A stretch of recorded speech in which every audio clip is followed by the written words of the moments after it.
Sir,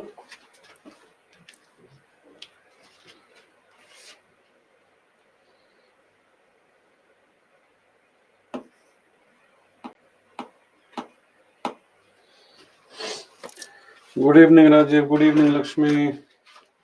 Good evening, Nilesh. Good evening, Meshak, Purva, Kashish. Very, very good evening, guys. I hope I'm audible, guys.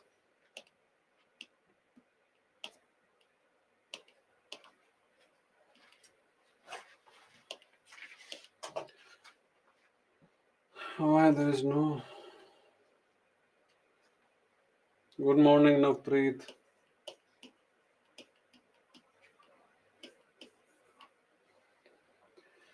Good evening, Kanis. All right, thank you, Gosalya. Hi, Krutika. Good evening. I hope the voice and everything is fine, right? Voice, audio, everything. Why was the PPT not uploaded? अब तो upload हो गई ना धीरज पढ़ लो. Good evening. Thank you, Nilesh. Good evening, Komal.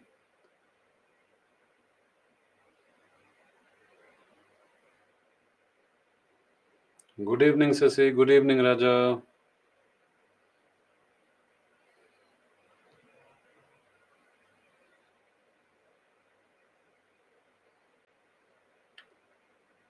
Good evening, Charlie.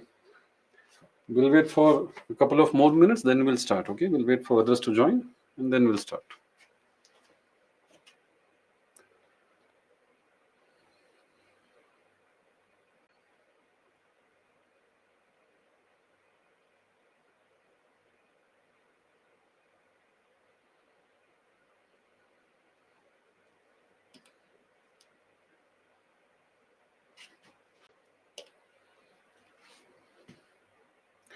Hi, Femina. Hi, Manraj. Hi, Simran. Hi, Anjali.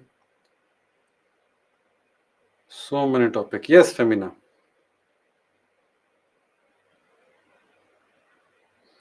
Hi, Lalu. I'm good, Anjali. How are you? Hi, Varshini, Branjit, Sasi. Prelims point is what most important. That will conduct another session, Sasi. All the topics that are important for prelims, that we'll conduct later. Right now, we'll continue with the mains and prelims, both perspective combined. I'm good, Sai Praneeth. How are you? Good evening, Bittu. We'll wait for 2 more minutes, okay? And then we'll start.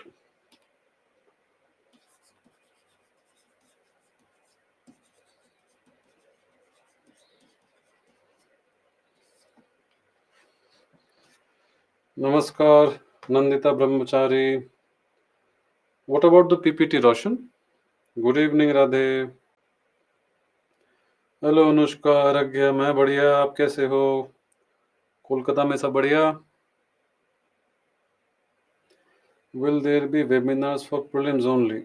Yeah, I think every year we do conduct.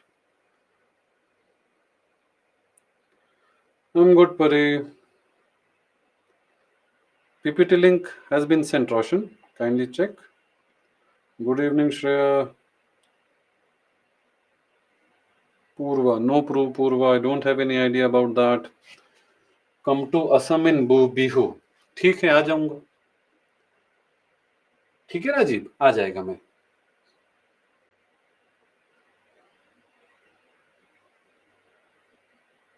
Last week, why there was no webinar?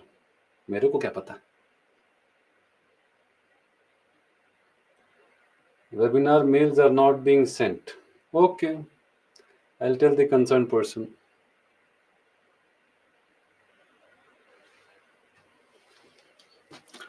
Chalo, 1 more minute, guys, and then we'll start. Good evening, Varshini.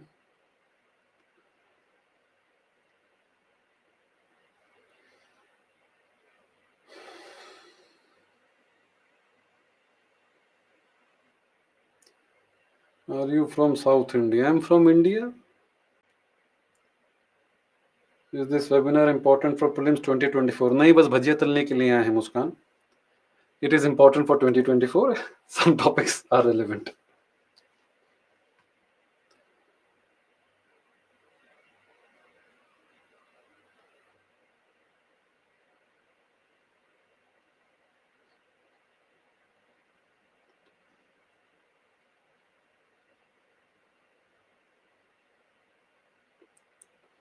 आज मेरी first class है ये Manraj, very very good Manraj, we will enjoy. Important for 2025 attempt, हाँ 2047 तक के लिए important है। चलो पढ़ो शांति से। Let's start with the first topic guys. SBI has recently released a report titled Of the Woman, By the Women and For the Nation. Now what does this report pertain to? So this report pertains to SHGs and how SHGs are helping in women empowerment. So let's start with this discussion as to what is exactly happening with respect to the SHGs and the women empowerment. Now, before we get into this title, let's have a little idea as to what are these SHGs. Okay, what are these SHGs? Now, SHGs, they are called as self help groups. Now, try to understand that the evolution of self-help groups essentially stems from the concept of decentralization and devolution. Now, how did the concept of SHGs come about? Now, from 1947, we started working according to the philosophy of the welfare state era. Now, what is the welfare state era? Under this welfare state era, the government takes up the responsibility of driving the growth and bringing development to each and every person.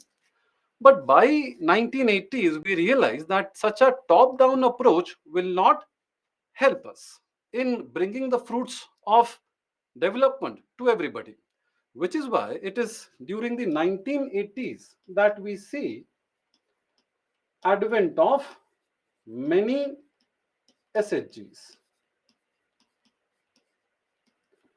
Okay, it is during the 1980s that we see the advent of many SHGs.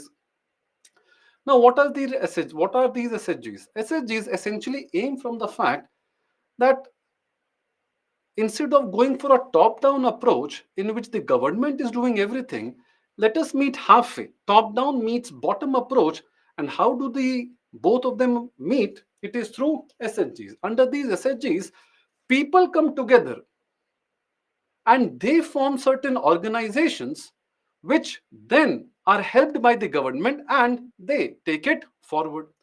Now, what is the form of SHGs? What is the form of SHGs? Can you tell me in what form does the SHGs exist? So, for example, are they companies? Are they not-for-profit companies? In what form do they exist, guys? Can you tell me? MSME? Nah, not really MSME. Informal financial group. No, they're not informal. They are quite formal. Group of 20 to 10 women. Not really. I mean, that's not a necessity. Not-for-profit company.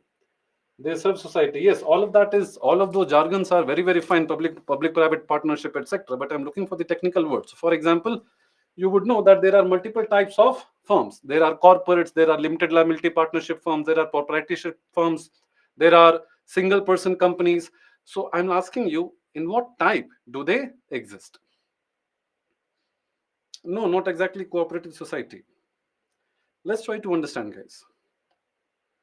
Very good. Cooperatives. Very good. Then if they are cooperatives, how does the central government have a control over them? All right. Let's recap the question. What is my question?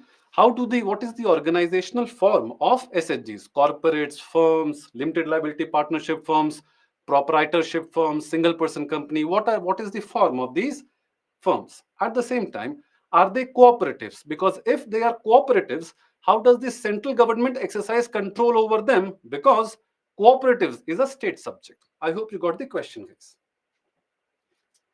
I hope you got the question, guys. Sure. Now let's try to understand what are these cooperatives or what are these SHGs.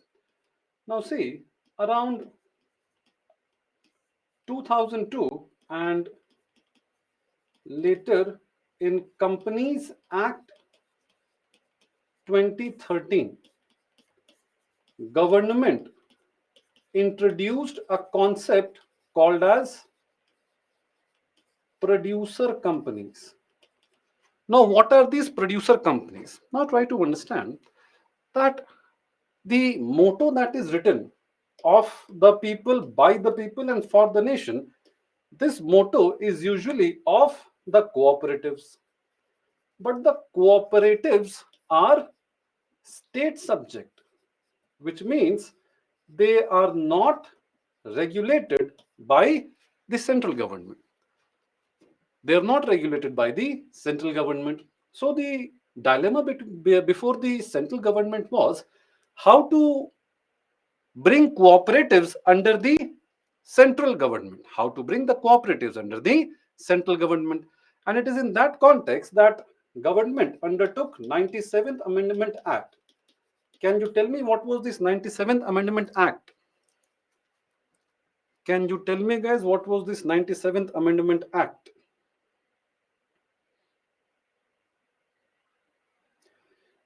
Fair enough. No, Naveen, it wasn't put in the concurrent list. It is still very much in the state list. But what was done was Article 19(1)(c), right to freedom to form association and cooperatives, right to form trade unions, associations, and cooperatives. So cooperatives was made as a fundamental right, and through that protection, the people got a right to form cooperatives, and with that government gave people a fundamental right to form cooperatives. At the same time, central government came up with a concept called as producer company. Now, what are these producer companies? Producer companies are a hybrid between corporates and cooperatives. Now try to understand how does this jargon play out.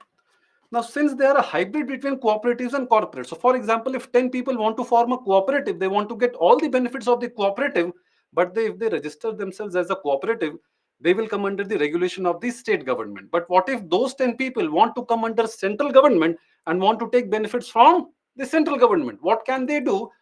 They can register themselves as producer companies. Now, with these producer companies, when they register themselves as producer companies, they register themselves under Companies Act, which is a central government act, and therefore they get regulated by the central government. Everything behaves the same as cooperative, just that technically they are regulated by the central government, which is why government promotes farmer producing organizations, not farmer cooperatives, which is why government promotes farmer producer organizations, FPOs, not farmer cooperatives, because cooperatives are under state government, producer companies are under central government. I hope this point is clear, guys. The difference between the producer companies and the cooperatives. How does the producer company help solve a problem for the central government? Fair enough. Sure. So SHGs can be in multiple forms, but the most common form is the producer company. Then see, now what did the study aim at? What did the study? How brainy central government is this? It is. Now, what did the study aim at? Now, the study aimed at seeing that what is the impact of the SHG, different SHG programs that the government has been running all throughout. And it is here that we realized that we have to dig into further more questions. Now, the SBI report comes up with a concept called as the Lakhpati Didis. What is this Lakhpati Didi? Lakhpati Didi is a SHG member earning an annual income of 1 lakh or more. Now, this is quite significant. Why? Because in India, per capita income is around 1.5 lakh rupees. Per capita income, which means this is the average. This is the average. It means quite a few number of people, quite many number of people are earning below 1.5 lakh. In that context, when we see the advent of Lakhpati Didis or the women members earning more than a lakh a year, it becomes very, very significant. Okay, it becomes very, very significant.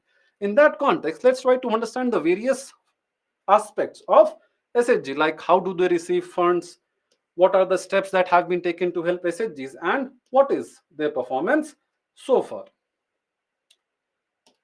Now, how do the SHGs receive funds? Now, SHGs are just like cooperatives. They just function on a corporate mode because they get registered under the Companies Act. Now, these SHGs, they can work on member savings. When 10 or more people are coming together to form the SHGs, they will have some members, they will have some savings. That savings can be then used in the revolving fund in the form of a revolving fund. Means every one of us would pool our savings every month, and that saving will be allocated to a particular group member. Then that money can also be invested somewhere, due to which there will be interest and other incomes.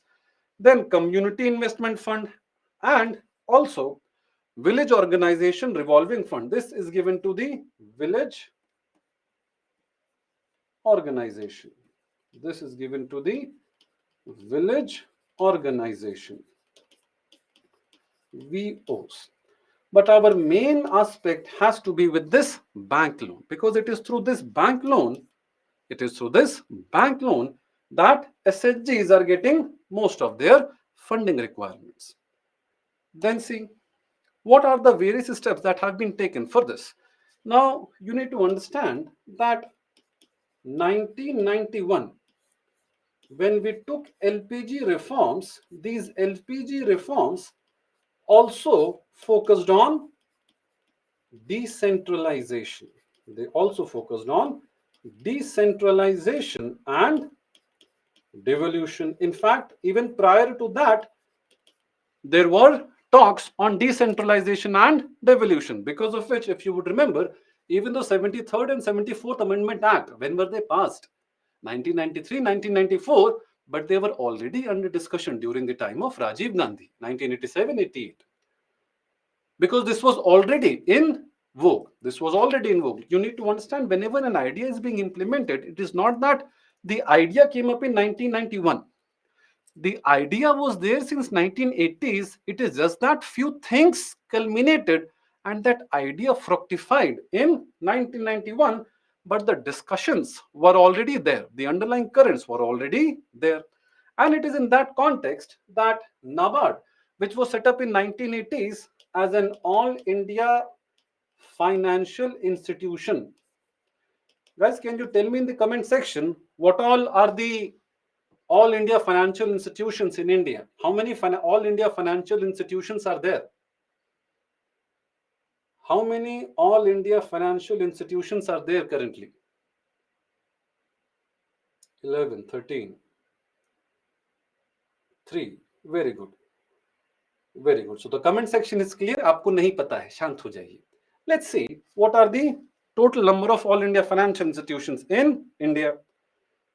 So the first is NABARD. Then comes National Housing Bank.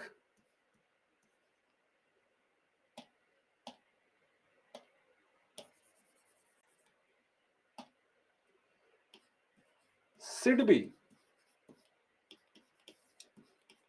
Exim Bank, and the recent one is NABFID.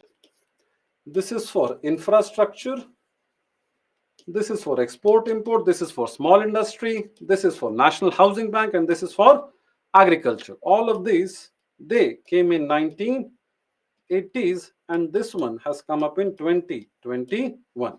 So in India currently we have 5. Okay, in India currently we have 5. Currently we have 5 all India financial institutions. One of the most important one them being National Bank for Agriculture and Rural Development. Now with this, why are these called, by the way, why are only these called as all India financial institutions? Why are only these called as all India financial institutions, guys? Kashish, what happened?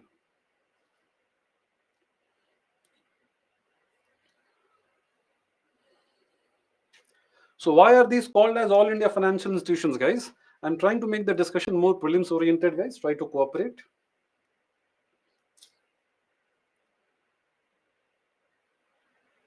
No, not only because they're regulated by the central government.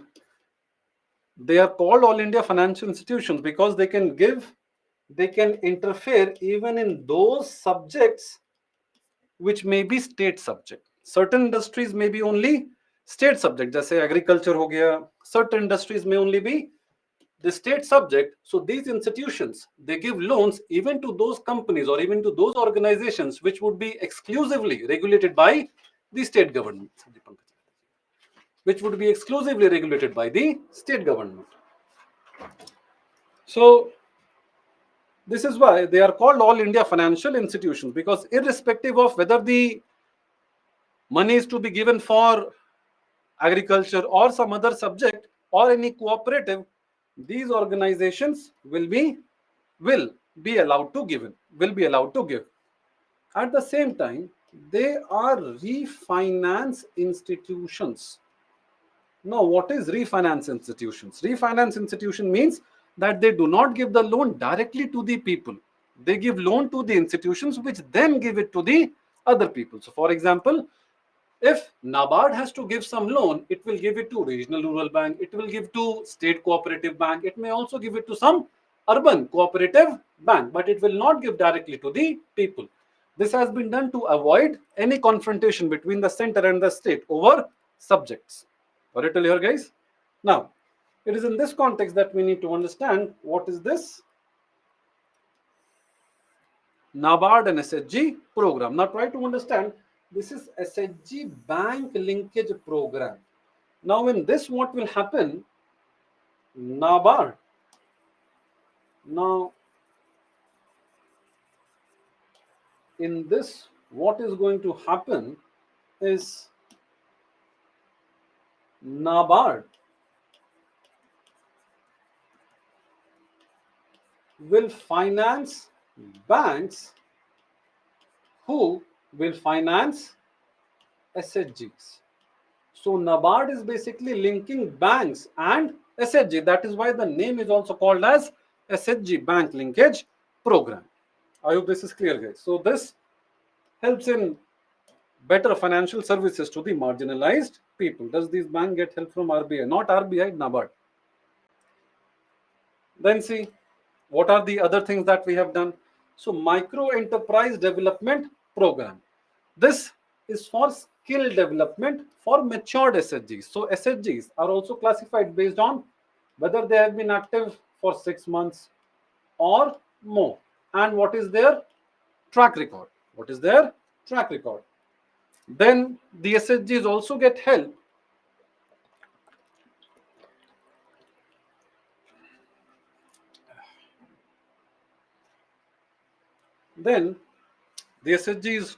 help under National Rural Livelihood Mission. If you would remember, it is under here that the government gives them revolving fund, community investment fund, and village organization revolving fund up to 10,000 rupees, 20,000 rupees. All of this is given to the women SHGs. Specifically for the SHGs in the left-wing extremism area, we also have scheme for promotion of women SHGs. At the same time, livelihood and enterprise development programs. Of this, NRLM and SHG bank linkage are very, very important for your prelims. Rest are important for your mains. Okay. In fact, a question was also asked from SHG bank linkage program in 2023 itself. So try to solve this question, guys. The SHG bank linkage program was originally initiated by the State Bank of India by providing microcredit to the financial deprived. Was it provided by State Bank of India or was it provided by NABARD? So the first statement is wrong. In SHG, all members of group take responsibility for a loan that an individual takes. This is right because they essentially work on the principle of all for one and one for all. Now, what is this all for one, one for all? Now, what is this all for one and one for all? Is that every member gets equal vote in an SHG, irrespective of the money that they are bringing. So, for example, if 9 of us come, we have 1,000 rupees each, and then one Ambani comes, he is bringing 11,000 rupees. So, what is the total corpus of the fund? Us 9 people, 1,000 rupees each, 9,000, Ambani 11,000, total corpus is 20,000. Now, how much voting rights will Ambani get? Usually, if it was a corporate, Ambani would get 50% voting rights. But under this one man, one vote principle, under SHG's one man, one vote principle, due to which Ambani will also get 1 out of 10 vote, I will also get 1 out of 10 vote, you will also get 1 out of 10 votes. So the 10 of us will each, or each of us will get 1 vote. Which is why when the liability comes, our liability is also not limited to the percentage of contribution. Each one of us will have unlimited liability. Okay, each one of us will have unlimited liability, because all for one, one for all. So if your SHG owes 10 lakh rupees, you cannot say that I am only responsible for 1 or 10% of it. 50% of it Ambani is responsible. All of us together are responsible for the entire 10 lakh or 2 lakh rupees, whichever amount we have taken. That is what it is saying, that take full responsibility. Then RRBs and scheduled commercial banks support SHGs. This is what was the SHG bank linkage program. And this has been a very, very successful program. So the answer is B. B for Bangalore.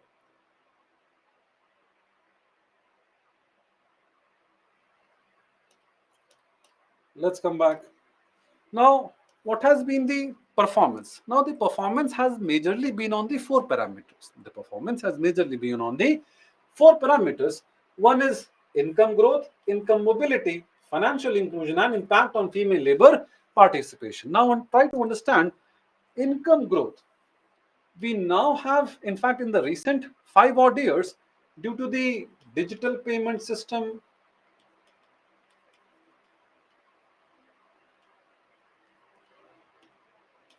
as well as bank loan, the credit facility has increased. Okay, the credit facility has increased.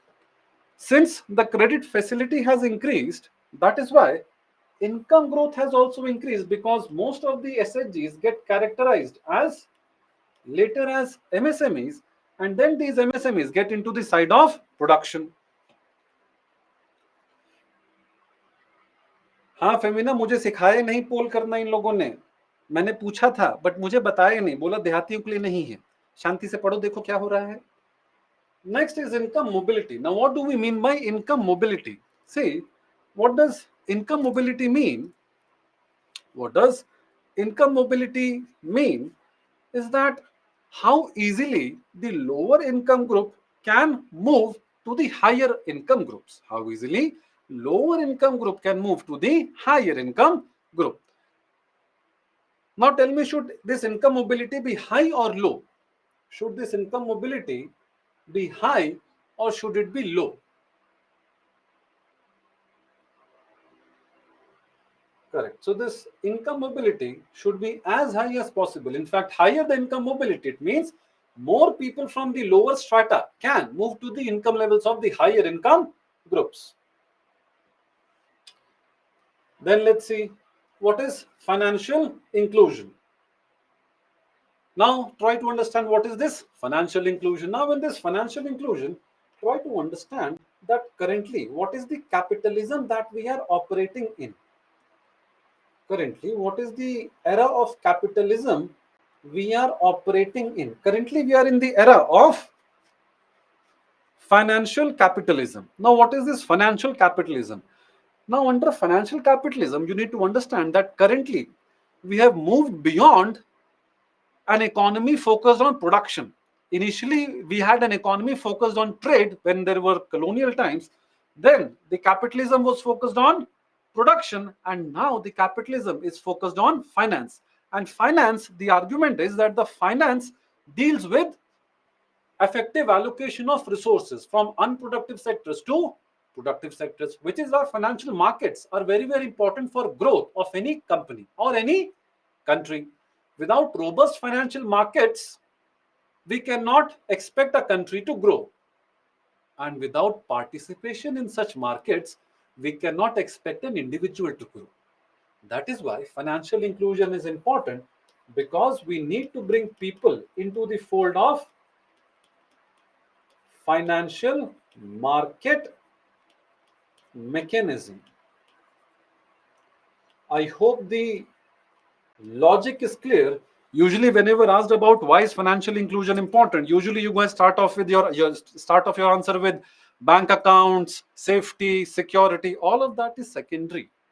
The crux of financial inclusion, why financial inclusion is important in the first place, the crux of the answer has to be that since we are in financial capitalism, equal to financial markets are very, very important for growth, equal to participation in these financial markets is very, very important.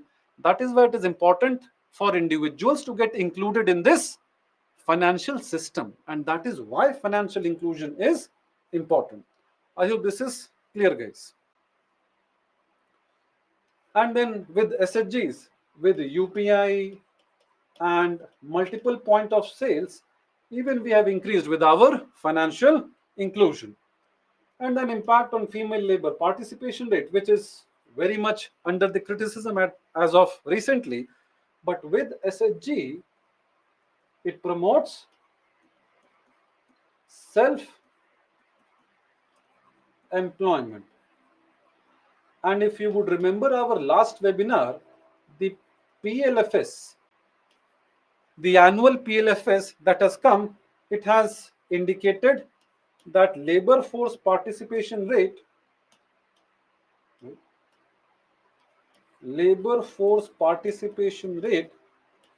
for women has increased. Okay, please do visit the last webinar. In that we have covered the PLFS survey as well. Now, so these are few of the facts that support that mobility has increased. The women have to travel lesser places now. Women are getting accessibility to the various financial services, various recommendations in their nearby regions. At the same time, the SHGs are also favoring the income mobility of vulnerable sections. How? We also have SC SHGs and ST SHGs. So these are SC and these are STs. So SC ST SHGs are roughly around 35%, which is more than their total representation, because around 27% is the total population of SHGs. Around 27% is the total population of SHGs, and currently 35% of SHGs are SCs and STs. And this disproportionality in the benefit is a good disproportionality. Then currently, which are the states that are leading in SHGs? Andhra and Telangana. Can you tell me a famous SHG from Andhra Pradesh? Initially, it was Andhra Pradesh. Can you tell me a famous SHG from Andhra Pradesh? Have you heard of Kudumbushri? Can you tell me which state is it from? And can you tell me Seva? Which state is Seva from? Which state is Seva from? Which state is Seva from? So Kerala, Karnataka, and Andhra Pradesh. In either case, other states are also increasing. The more important function is that even in Haryana, West Bengal, Jharkhand, and MP, the Lakpati Didis are expected to increase. Okay, Lakpati Didis are expected to increase, and this favors income mobility. This favors income mobility.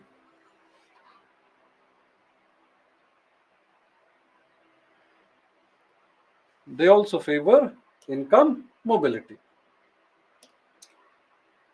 So I hope this SHG is clear how they are helping in upliftment of women. This is one question you should attempt for mains. For prelims question, we've already seen. Next, let's talk about India and US successfully resolving pending disputes in the WTO. Now, what has happened is this was this was in news for quite a while. Okay, this was in news for quite a while. In fact, in June 2023, we resolved 6 of 7 disputes, and in March, we resolved even the 7th dispute. All the questions, unless stated, are of 250 words, guys.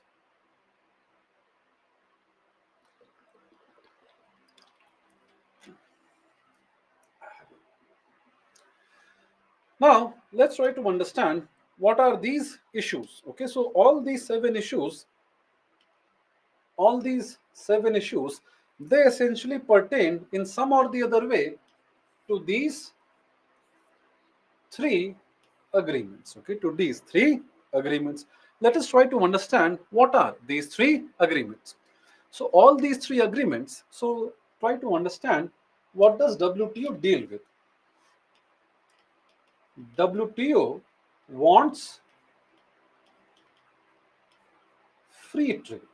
WTO wants free trade. Therefore, any restriction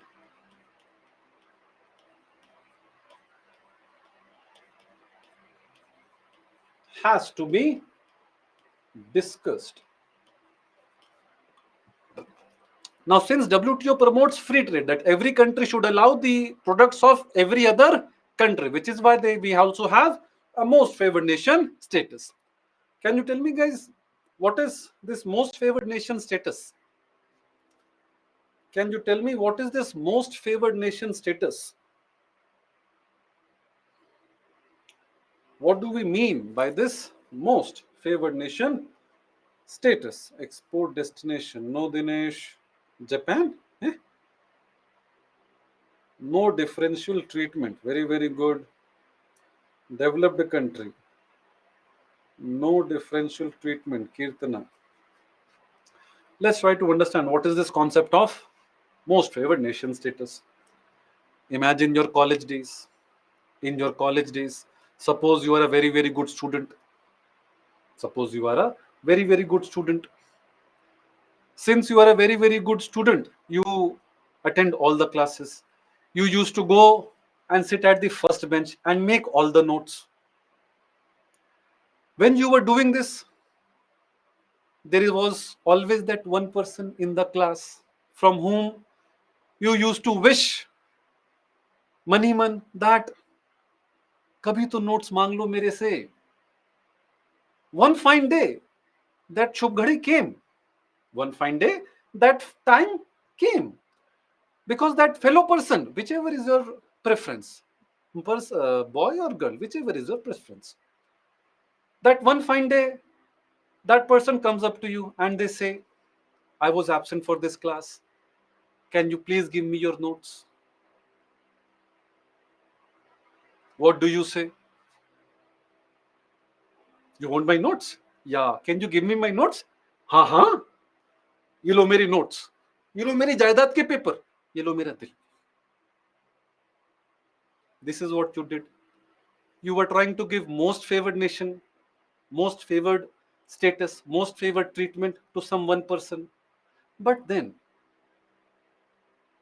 your teacher would come, not I. Your teacher would come and tell you that the treatment that you are giving to preferential treatment that you are giving to one, give the same treatment to everybody in the class. So most favored nation status is not a principle of preference, it is a principle of equality. Most favored nation status is not a principle of preference, it is a principle of equality. I hope this is clear, guys.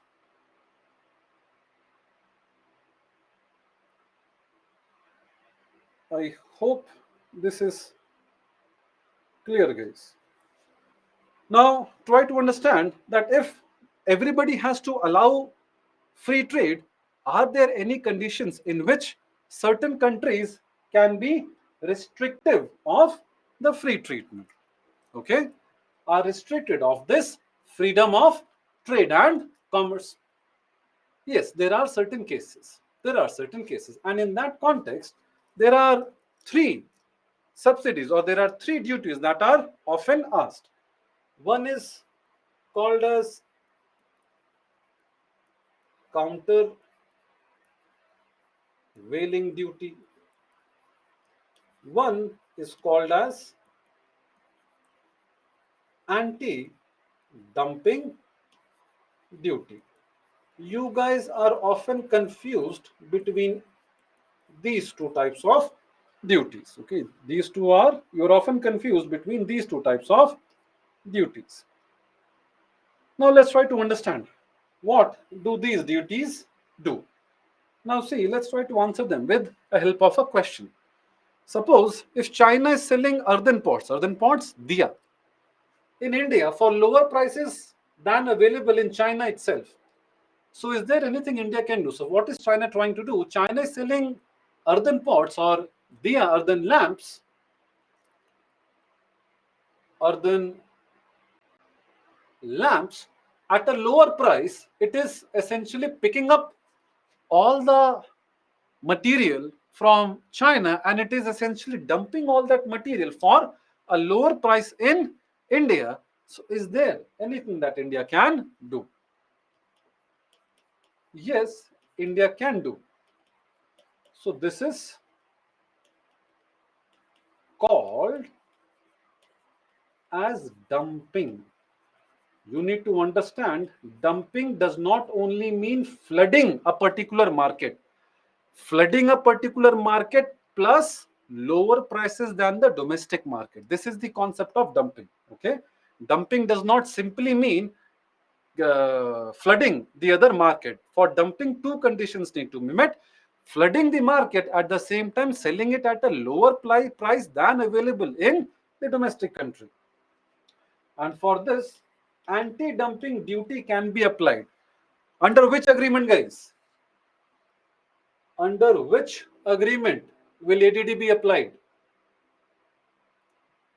Under which agreement will ADD be applied?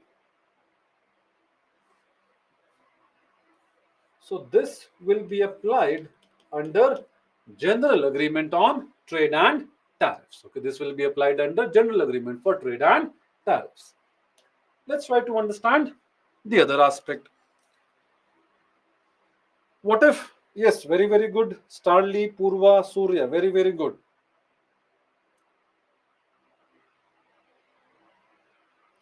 Yes, Femina, correct. Now, let's try to understand the other question. If China is giving export subsidy to Oppo or Vivo or whichever, Redmi, whichever phone you would like, hurting Indian companies like Micromax, Carbon, is there anything that India can do? Now tell me, guys, is this dumping? Now tell me, is this dumping? And this is where you guys confuse everything you consider as dumping. This is not dumping. Okay, this is not dumping.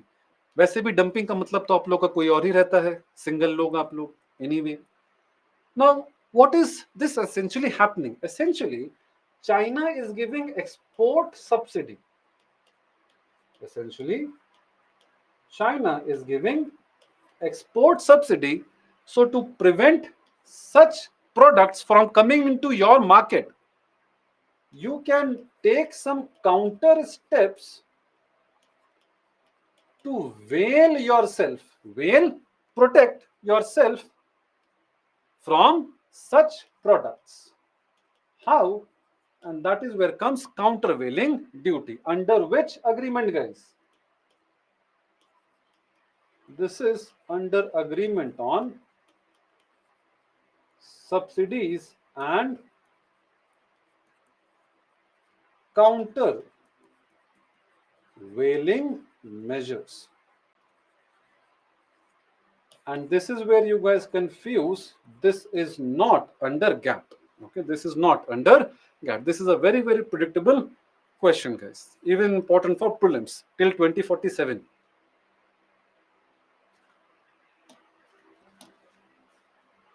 Not clear. What is not clear, Komal?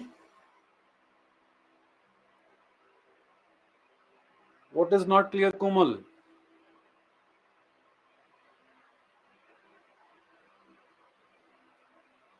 अरे once again क्या कोई गाना थोड़ी गा रहा हूँ? Once again. Doubt क्या है वो पूछो.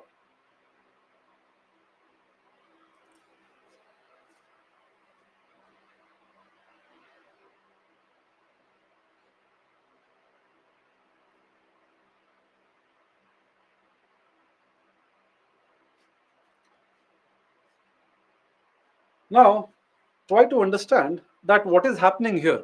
So, ideally, Oppo would be produced for, let's say, 100 rupees. We will not get into the currency and everything. Let's stick to rupee. Let's suppose Oppo would be producing a mobile for 100 rupees, but that would be very, very costly. So, what does China do? China gives it a subsidy of 20 rupees. So, what is the essential price of Oppo? 80 rupees. So, in Indian market, it will come and compete at 80 rupees. But how is it able to compete at 80 rupees? Because it is getting a subsidy of 20 rupees. Otherwise, the market price would have been 100 rupees. Now, since the product is available at cheaper rate in India, Indian producers would get impacted. To counter this, India would try to veil itself. India would try to veil, protect itself, and therefore it will increase the import duty on China. Now, this import duty is obviously restricting the trade, but it is allowed by WTO under Agreement on Subsidies and Countervailing Measures. So, under this case, India will levy a CVD, and it will levy a CVD of around 25 to 30% and make the price back to 100 and 105 rupees. Got it till here, guys? So countervailing duty is applied only when the product is receiving an export subsidy. Got it till here, guys? Chalo. Let's move on. Now see, what if US mandates local content requirement for its products? What if US mandates local content requirement for its products? Now this type of things are covered as investment measures. Okay, these are called as investment measures. Now, what are these investment measures? These are usually the steps taken by the countries to restrict trade. Whenever you hear the word measure in context of WTO, it means restriction of trade. Whenever you hear the word measures in context of WTO, it means restriction of trade. So, investment measure means restricting the investment, restricting the investment, and this is covered under TRIMS, trade related investment measures. Trade related investment measures. Now, one thing you need to understand, WTO does not define investment measures, but only gives a list. And what is the list? It includes local content requirement, technology transfer, domestic employment. Now try to understand the meaning that WTO does not define investment measure, but it only gives a list. It means what is investment measure? There is no definition, because sometimes when we define something, we restrict its application. That is why WTO has kept the meaning open-ended. For example, when we talk about clothes that are decent for public or public decency, when you talk about public decency, can you define public decency? Can you define what clothes are appropriate for to be worn in public, or can you give a list? It is easy to give a list rather than to define. यहाँ तक होना चाहिए, यहाँ तक होना चाहिए, यहाँ तक होना चाहिए, कहाँ तक होना चाहिए. Till where should the public clothes be? It is difficult to define those clothes, but you can list those clothes. Okay. Similarly, the investment measures. What are investment measures? Investment measures are called as those steps that restrict investment from other companies. that restrict investment from other companies, other countries' companies. So that are called as investment measures. So such steps cannot be defined, but there is a list of it. And what are the three most important ones? Local content requirement, technology transfer, and domestic employment. So for example, if Haryana is mandating that the company should have 75% employment for Haryanvis, that is a domestic employment criteria. Technology transfer, if we are mandating the French company to transfer us the technology under Rafale, that is a violation of TRIPS. And if the French company wants, it could have taken India to WTO. It could have taken India to WTO. Then local content requirements. So for example, even in India, we mandated our solar panels to source few of the raw materials from India. So that is a local content requirement. I hope this is clear, guys. Domestic employment requirement means that minimum, if you are coming up here, minimum 50% or minimum 70% of your workforce should be employed from this state or this country. That is the domestic employment criteria. So if US mandates local content requirement for its products, can India do anything about it? Yes, India can register complaint in WTO under TRIPS. Okay, right? So this is what India can do. So it is in this context that GATT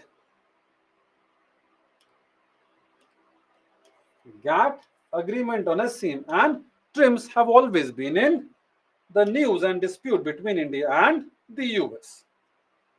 Tell me one more thing. How can India ban Chinese apps from functioning in India? How can India ban Chinese apps from functioning in India, guys? Isn't this also a violation? Rather,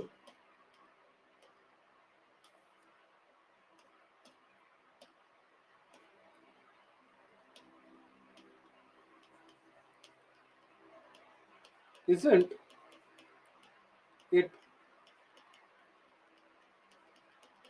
restricting trade? TikTok ban कर दिया, बताइए आप लोग काम क्या करेंगे? पढ़ना पड़ रहा है आप लोगों को. So what is, under which restriction does it come?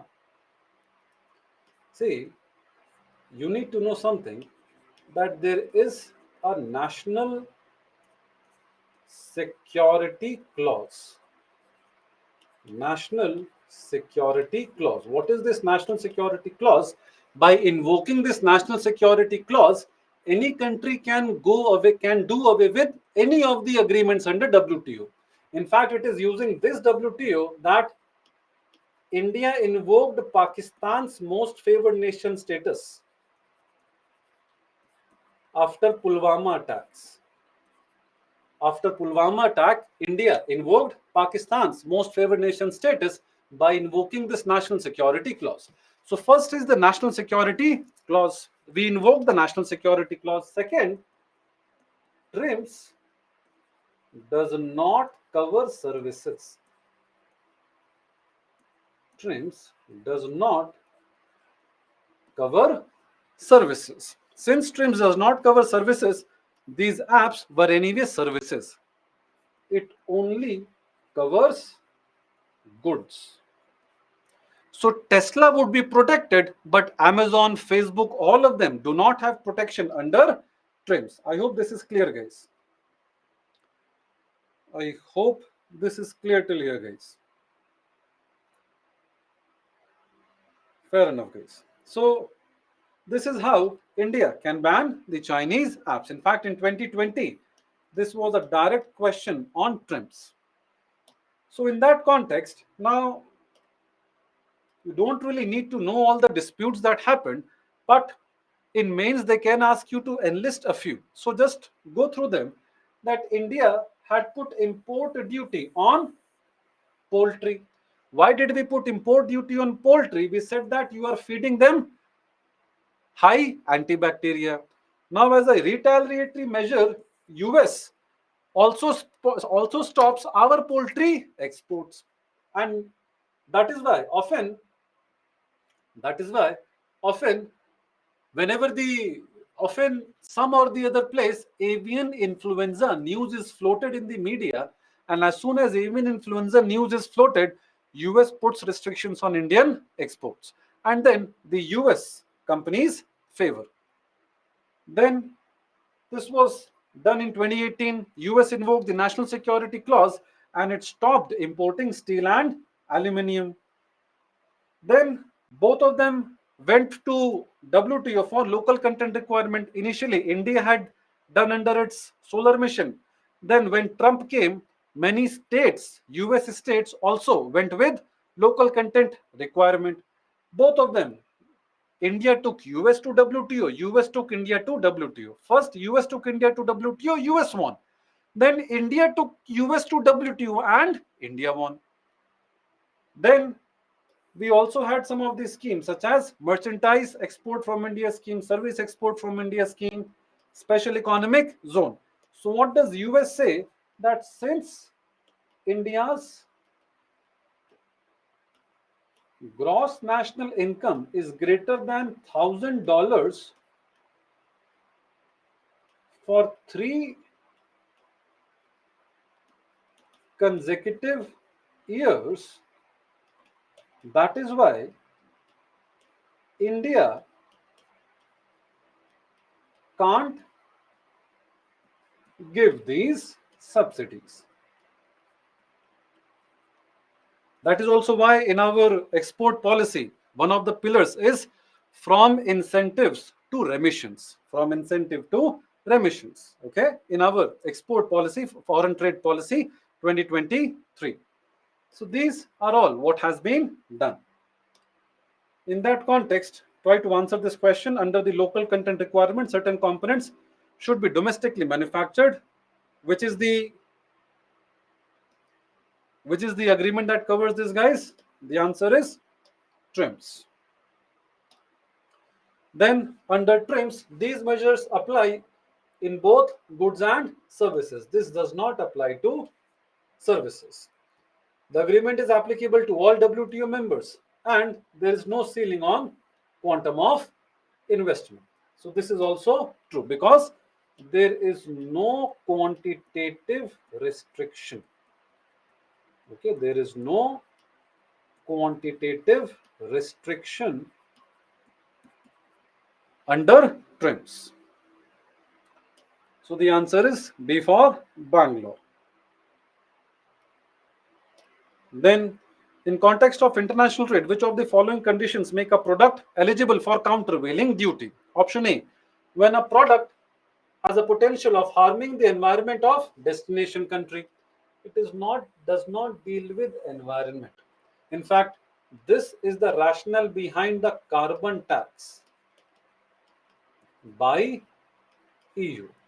Obviously, that is just a pretext. That is just a pretext of stopping imports or stopping imports from India and other such countries like steel, aluminium. It also wants to promote domestic manufacturing. When the product has potential of destabilizing the currency, this is also not there. When the product has not followed international sanitary rules, can you tell me the agreement for option C? This is obviously not the answer, but can you tell me the agreement for option C? The answer is option D, but can you tell me the option? Can you tell me the agreement for option C? This is agreement on sanitary and phytosanitary measures. This is what is called as SPS agreement. Very, very good. Akhilesh and Surya. Very, very good, guys. Then try to understand this question. A manufacturer A produces solar panels in a foreign country A, exports the solar panels to India at an unfairly lower price than its domestic market. I hope from here it should be clear that we will be talking about anti-dumping duty. I hope This is clear, guys. I hope this topic is clear, guys. Next, with reference to, very good, guys. With reference to anti-dumping duty, try to understand which is the correct answer. Anti-dumping duty is a protectionist tariff that a domestic government imposes on foreign imports. Yes, because it is being sold for a lower price. In India, Directorate General of Trade Remedies is the final authority in imposing anti-dumping duties. Correct. So the answer is C for Chennai.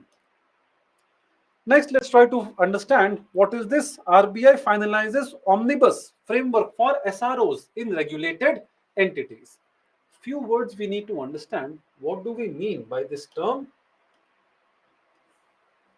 omnibus? What do we mean by this term omnibus?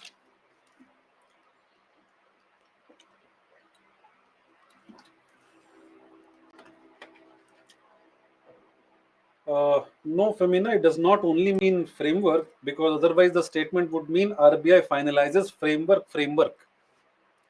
Now see, what do we mean by this term omnibus? Omnibus essentially means collating different texts at one place.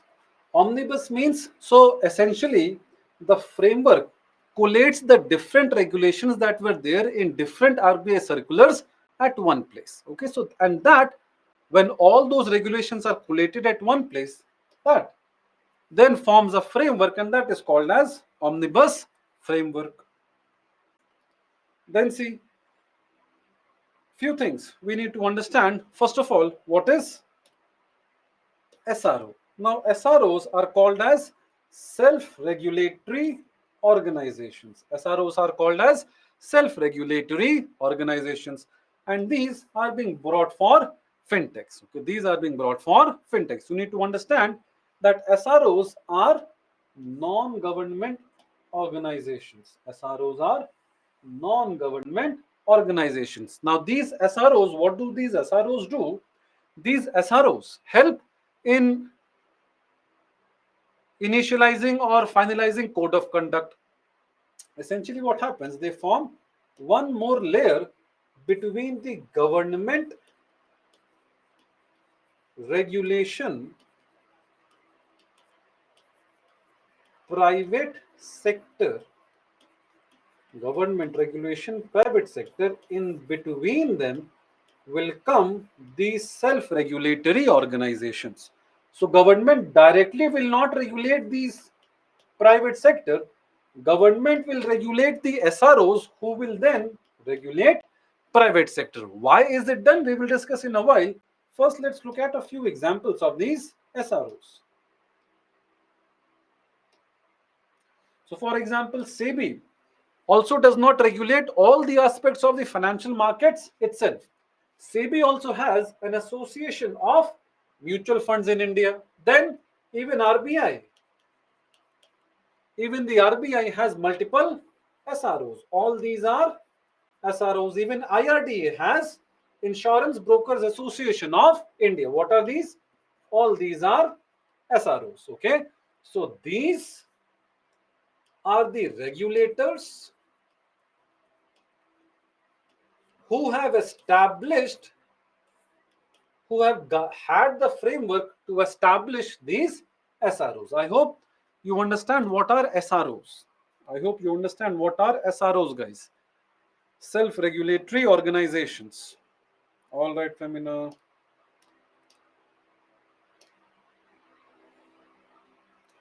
All right, guys. Now, let's move on to the next aspect.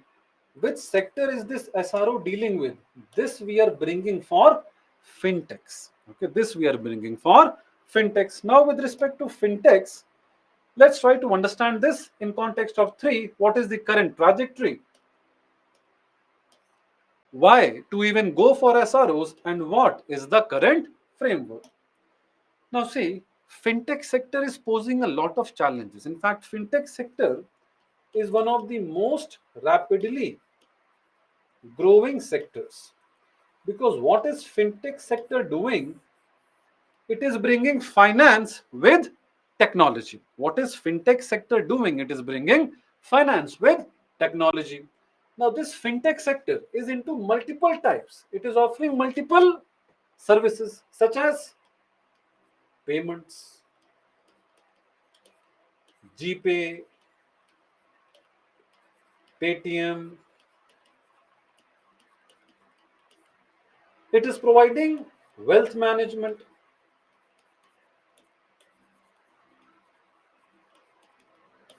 such as Zerodha, Upstocks. Then it is also providing insurance. So, for example, you must have heard about Policy Bazaar. Policy Bazaar does not give policy of its own. It is essentially an aggregator platform. Then Digit Insurance you must have heard.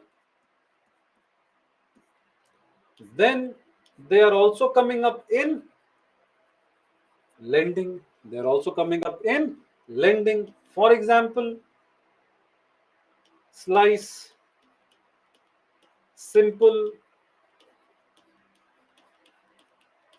So what is essentially happening is that this fintech sector is blasting. It is not only booming, it is blasting. So what is happening? Currently, the size is around $100 billion, and in next 5 years, it is expected to become $400 billion, which means around four times more. Which means around four times more. It is going to grow, which is means it is growing at 30% per annum. Now try to understand, 30% CAGR is a very, very strong CAGR, compounded annual growth rate, CAGR. Okay, so it is a very, very strong CAGR, which means fintech sector is going to grow very, very rapidly. Now this will pose challenges for us also. This will pose challenges for us also. We will see the challenges when we will talk about the next topic. Why do we even need SROs? But right now, I hope what is the fintech sector is clear and what is its current trajectory. I hope that is clear.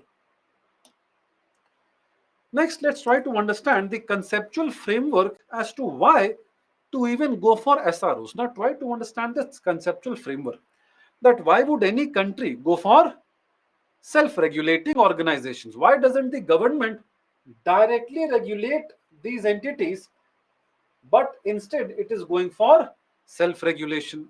One point jargon you can obviously write down: to have better autonomy. But that is a very, very normal jargon. In mains, you need to explain it in a little more nuanced way. And how will you explain it? Now, whether a government will go for self-regulation or whether a government will go for government regulation, that is directly regulating,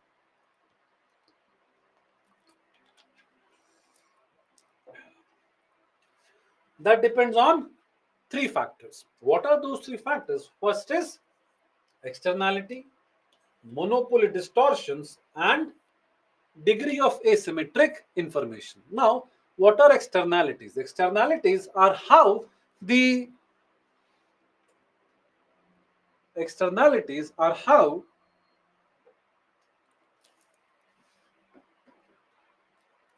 externalities are how the business affects the external environment. Now, these externalities can be positive and can be negative.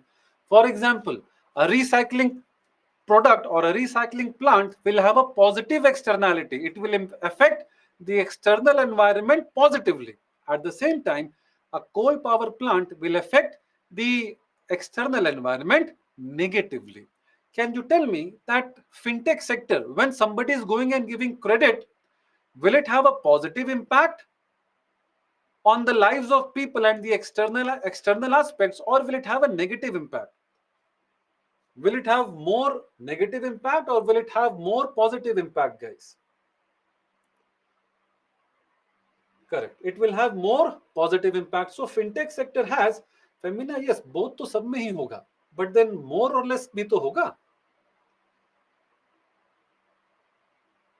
We're talking about more or less. More it will have positive, less it will have negative. So the fintech sector has more positive impact and lesser negative impacts. So the externality, fintech has more positive externality. Fintech has more positive externality. Monopoly distortions, the tendency to create monopoly. So, for example, when we talk about digital space, social media, when we talk about social media, currently social media, is it a monopoly or is it a perfect market? Okay, currently social media, is it a monopoly or is it a perfect market? Currently it is close to a monopoly. It is not a perfect market because the number of buyers and sellers are not infinite. Okay, the numbers of buyers and sellers are not infinite, and it is regulated or it is controlled by a few players. Then degree of asymmetric information. So some information government will have, some information private sector will have. The degree to which government or private sector has more is called as asymmetric information. Symmetric information would be where both government and private sector have the same information. Asymmetric means where the private sector has more information than the government sector. So when do you go for SROs? You go for SROs if 3 is very, very high. That is asymmetry in information is high, plus 1 is positive. It has positive externality. At the same time, monopoly distortion is less. Monopoly distortion is less. So, for example, mutual funds. Now, mutual funds, the mutual funds have more information than SEBI. Mutual funds have more information than SEBI. Mutual funds know more about where the funds are getting invested than SEBI, because SEBI only knows what it asks from mutual funds, but mutual funds have more information. Then externality is also positive, because why? It is leading into financial inclusion. At the same time, monopoly distortion is less, because more the mutual funds, more the or lesser the monopoly, which is why it makes sense to have an association of mutual funds in India. In the same respect, RBI also wants SROs for various fintech sector. I hope it is clear till here, guys. I hope it is clear till here, guys.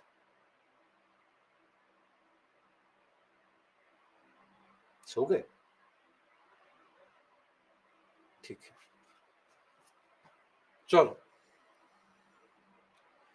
fair enough. All right, Naveen, Vedshri, Santosh, Anjali, very good. Harshit, very, very good, Ram. Now, all right, Femina. Now, let's try to understand what is the framework. Okay. Now, this framework, there will be sector specific guidelines. You need to understand that currently, as we speak, 12th April 2024, we only have a framework. SROs are not yet established. which means it will be in the news currently, concurrently. Yes, Mahesh, I can see you in my chat. तुम मेरे दिल में भी बसे हो, गुस्साते क्यों हो? Which means currently only the framework is there, but SROs have not been established. Like AMFI, FIMDA, FIDC, IBI. Currently, there is no SRO in the fintech sector. I hope that one point is clear, guys. Then, again, all these jargons that they are expected to operate with credibility, objectivity, responsibility under the oversight of the regulator. That SROs, it is expected that these self-regulatory organizations, essentially what the government is trying to do is government is trying to bring the private sectors on board for regulating themselves. This self-regulation is working for many sectors and is not working for some sectors. For example, self-regulatory organization for credit rating agencies is under serious doubts. Okay, for credit rating agencies, the SRO model is being seriously doubtful. If this comes in news, we will discuss why later. But as of now, you can just understand that for credit rating agency, SRO model is not working. So it is not that SRO model will work for every sector. Some sectors may have some peculiar nature where this model may not be that fruitful. SRO will come under SEBI or RBI. This SRO which is dealing with fintech. Now that depends which is the sector. If it is insurance fintech, it will come under IRDA. If it is a financial market fintech, it will come under SEBI. If it is dealing with some lending and borrowing, it will come under RBI. So it is not that all the SROs will be under RBI. They will be sector specific. That is what we have said. There will be sector specific guidelines. I hope this is clear till here, guys. Then the final point that we need to understand is the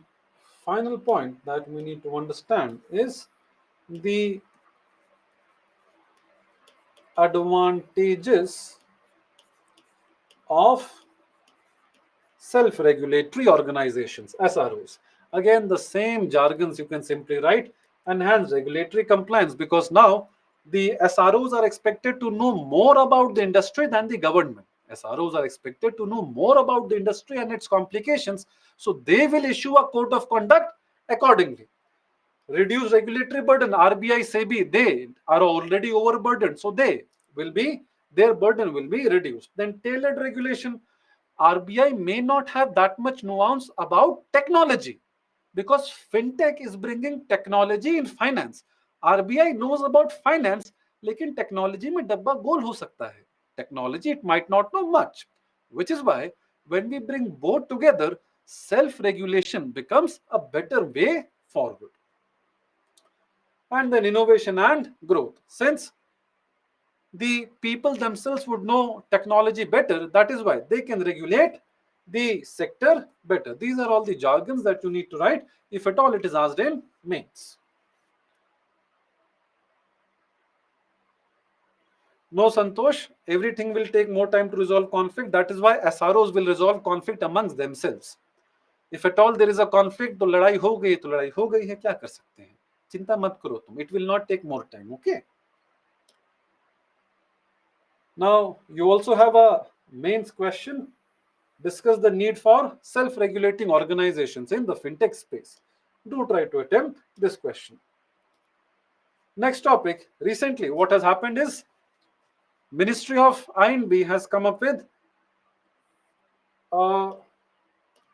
another circular on surrogate advertisement. Now, what is this surrogate advertisement? Now, this surrogate advertisement means highlighting something that is not essentially putting the product, but it is putting out the brand. Proxy advertisement, it can be said. For example, Tuborg. You should not know which brand does this or which type of product does this give, but if you do know this, sudhar jao. In either case, if at all you will see the advertisement of Tuborg, you will see it in the form of water. Or even Kingfisher ads, when we used to see, even the Kingfisher ads were for soda and water. They were not for alcohol. Okay, they were not for alcohol. Such advertisements are called as the surrogate advertisements. Even the pan masala, the tobacco, that is also done through surrogate advertising. Okay, the Shah Rukh Khan and the Ajay Devgan, what do? They are surrogate advertisement. Now, this online betting platforms, this is in the form of a very famous platform is Dream 11. जब भी IPL आता है, whenever there is IPL or there is World Cup, Dream 11 becomes very, very in news. And it is in that context that we need to understand what do we mean by what is this essentially happening. Now, IB full form, Ministry of Information and Broadcasting. Pooja, Ministry of Information and Broadcasting. Now see, few things we need to understand about this surrogate advertisement. Thank you so much, sir. Few things we need to understand regarding this surrogate advertisement.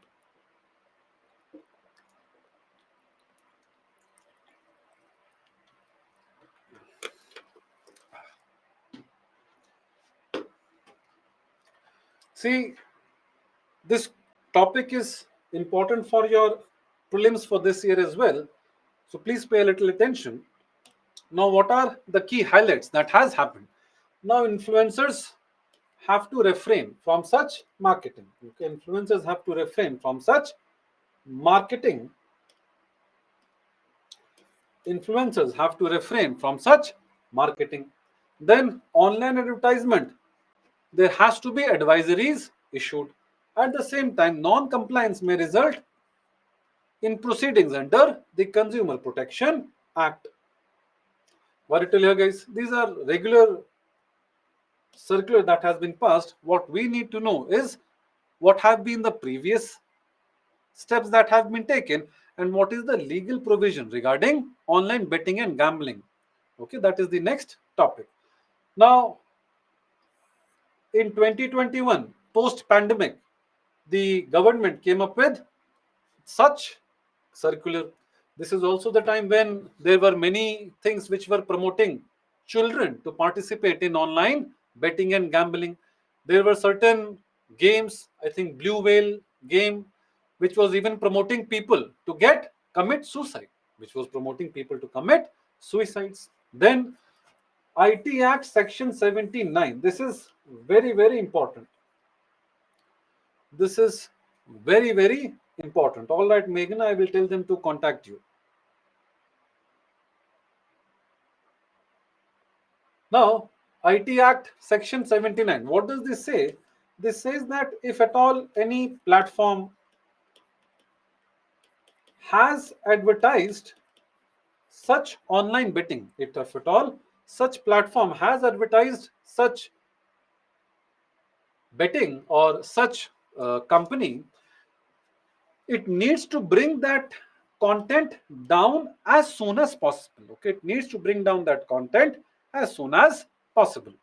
If it is not bringing that down content as soon as possible, steps will be taken against that. Then Consumer Protection Act also enables stakeholder actions against the stakeholders.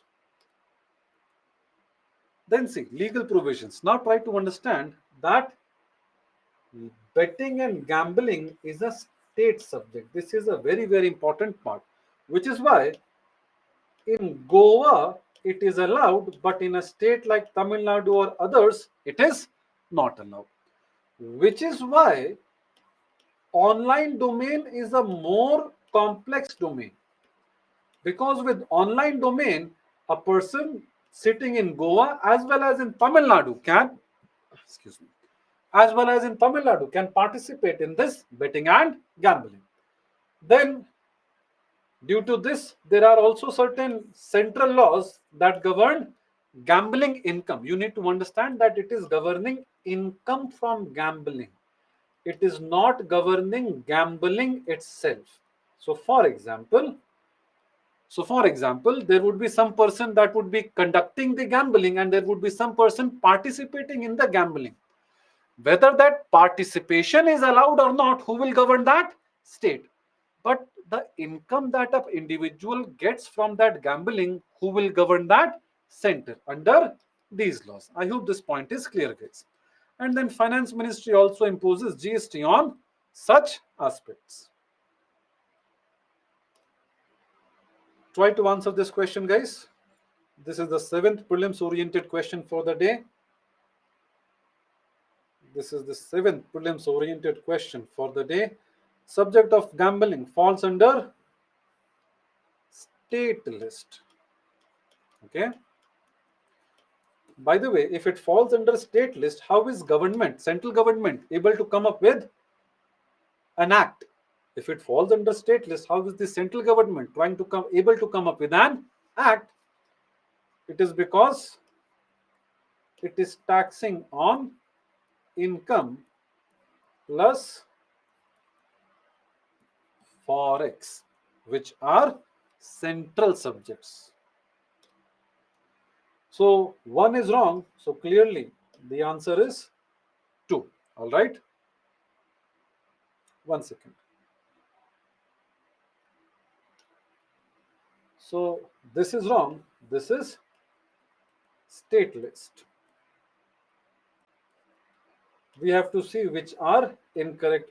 As online betting is not legal in India, it does not come under GST. It is illegal, but it does come under GST. So this statement is also wrong. Legalizing sports betting will increase FDI in India, which is what is the contention. Which is what is the contention. Which is what the people are saying, that why are you not legalizing betting and gambling? It is up to the people to decide whether they want to indulge in such activities or not. To what extent will the government keep on acting as a parental state? Okay, when, till what extent will we have these parental laws? To what extent will the government act as a parent for the people? And where do we get our freedom to choose? I hope. Do we have GST on alcohol? No, Mumtaz. आपके लिए भी महंगा ही पड़ेगा. गोवा चली जाओ. I hope this point is clear, guys. Next is the Committee on Digital Competition Law submit its report. Now try to understand what is happening. Digital Competition Law. We already have a Competitions Act. We already have a Competitions Act 2002. Okay, we already have a Competitions Act 2002, under which we have established Competition Commission of India. Indian government be like, we won't stop illegal activities but tax it. Yes, because if we stop it, everybody will start making a hue and cry that government is anti-market, anti-market, anti-market. So government भी चलती गंगा में हाथ धो रही है. Tax ही दे दो मुझे. All right, Nikhil, what is the answer of the previous question? The answer is 1 and 2. Answer is C for Chennai, guys. Answer is C for Chennai. Answer is C for Chennai. Guys, still here, do you have any doubts still here? Please ask, then we will move forward. If you have any doubts still here, please ask. Then we will move forward. All right, Soumya. All right, Purva. All right, Ram. This time I have hidden the answers behind me.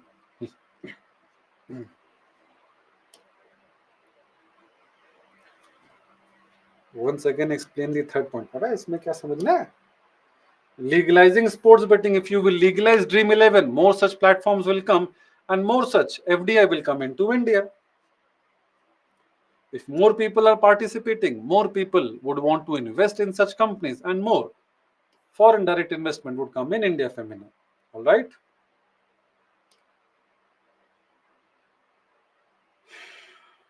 Sure. Let's now try to understand this digital competitions law.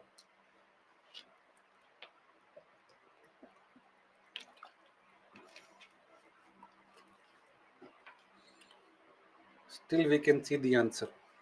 Class कितने बजे over होनी है? 10:30 पे है, बाकी तो मन में है, जब तक करेंगे क्या दिक्कत है? Still we can see the answer. चिरकुट होना अंजलि इसलिए. Now let's try to focus on what is this digital competitions law. What is this digital competitions law? Now recently this panel has submitted this law. Sometimes we make a mistake that if some law is coming as a draft, it may not be important, which may be a fallacy because UPSC has had the history of even asking draft laws. ऐसा कहीं कोई law नहीं है कि UPSC can not ask draft laws because it is only this draft that will finally become the law after it is finalized. Now let's try to understand this with respect to few aspects. Why was there a need felt? What are the proposed changes and what are the issues that are being pointed out? Now, why was there a need? First of all, it was seen that there may be an abuse of dominant position. So now try to understand. So for example, currently, let's suppose we have Google.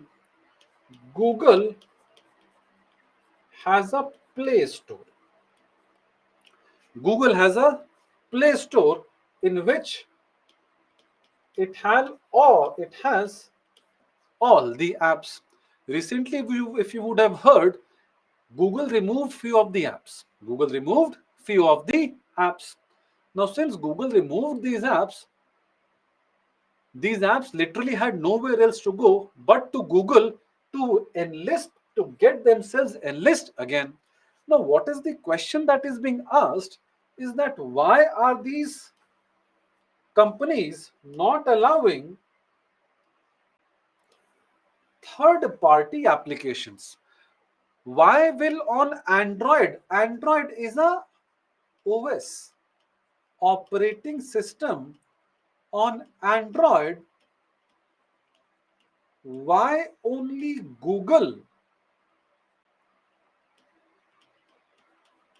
will have its applications? Why can't someone else come and why can't they start offering multiple applications such as Samsung is? If you get a phone from Samsung, it gives you certain preloaded applications. Apple, it gives you certain preloaded applications, but even these get limited to the phone providers. Why are we limiting it to certain players? Why are we limiting the barriers? Why are we limiting the entry? And that is what is the abuse of dominant position. Then self-preferencing bias or platform bias. So for example, on Amazon, recently Amazon has acquired certain companies in India. And now it is being said that Amazon is promoting products of those companies, which is hard to delve into because it will require a lot of finding and forensic report. But this is one of the problems that we are facing. Then restrictions on third party applications, they've already seen.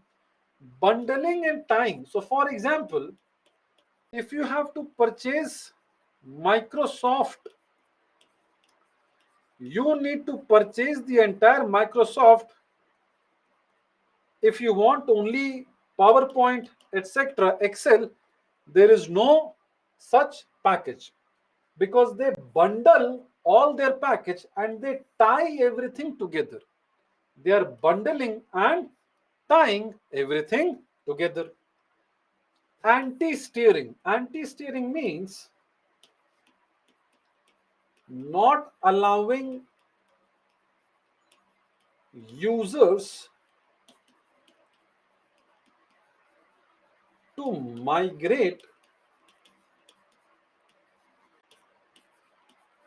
to other platforms. For example, if you pay something through Apple,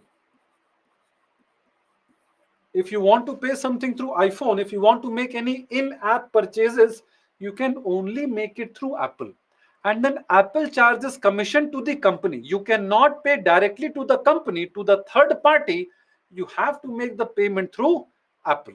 Okay, so that is one of the problems. That is what we are suffering from, and that is called as anti-steering. At the same time, killer acquisitions leading to monopoly. What is this killer acquisitions? Killer acquisitions means those acquisitions and merger that kill the competition. Those acquisitions and merger that kill the acquisition. For example, when Facebook acquired Instagram and WhatsApp, it essentially killed the competition. Okay, it essentially killed the competition. And it is said that it also wanted to acquire Snapchat, but Snapchat declined, which is why it created its own version of Snapchat in Instagram itself. So this is why it was being done. And another reason why was it needed, another reason why was it needed was Competition Act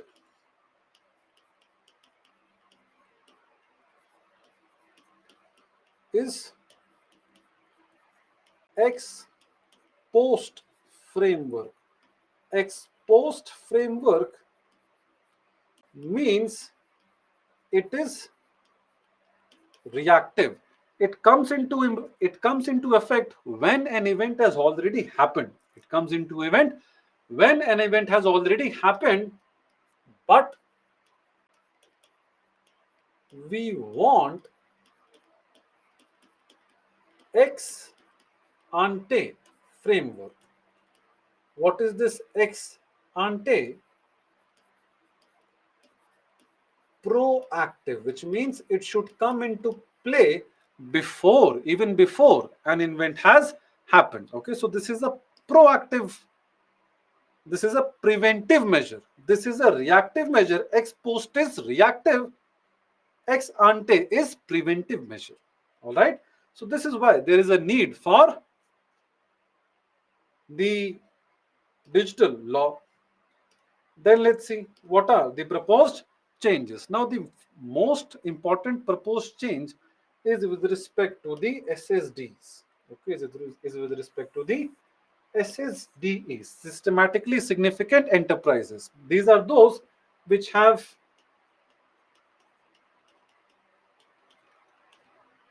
more than 4,000 crore turnover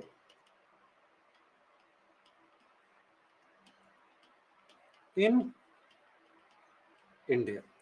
Those companies which have more than 4,000 turnover, 4,000 crore turnover in India, guys, is everything visible? Audio, video, everything is visible?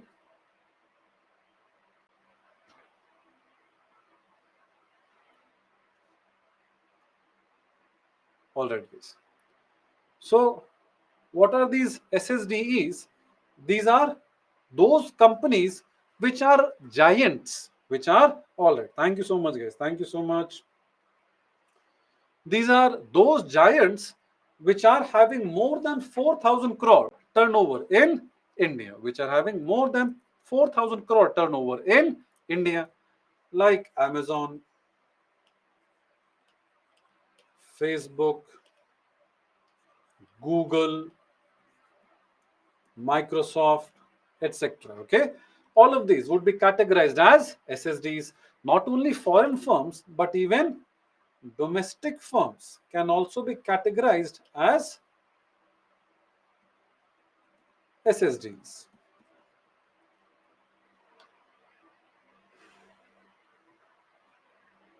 Got it till here, guys?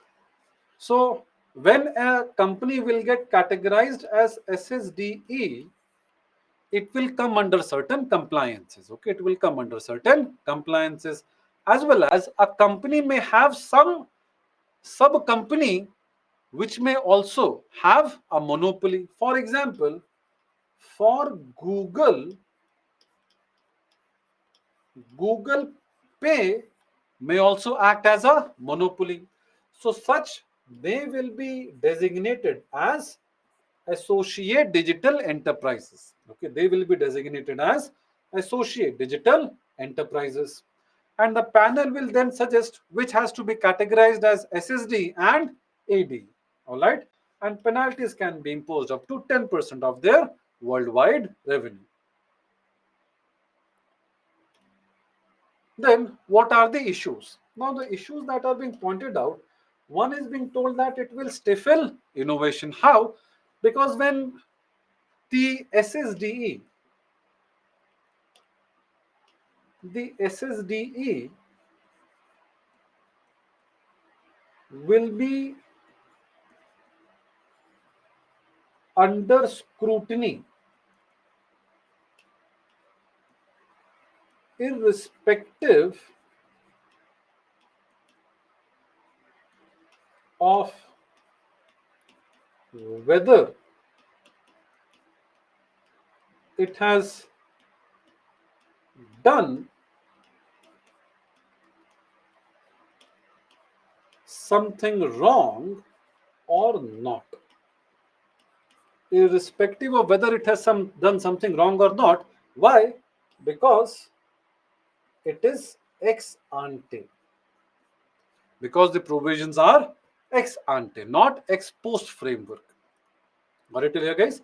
So this is said that this will stifle innovation because you are regulating even before something has happened. Then duplicating of such existing laws. Few people are saying that Competitions Act is in itself sufficient. Competitions Act is itself sufficient to handle such issues. And currently Competition Commission of India is also handling Competition Commission of India is also handling active such 65 inquiries. So they are saying that this is of no use. Then see, potential for misuse. Yes, there will always be such potential for whenever there will be any law, there will be potential for misuse and potential for conflicting decisions. Yes, CCI can give something different with respect to digital law and the Competitions Act.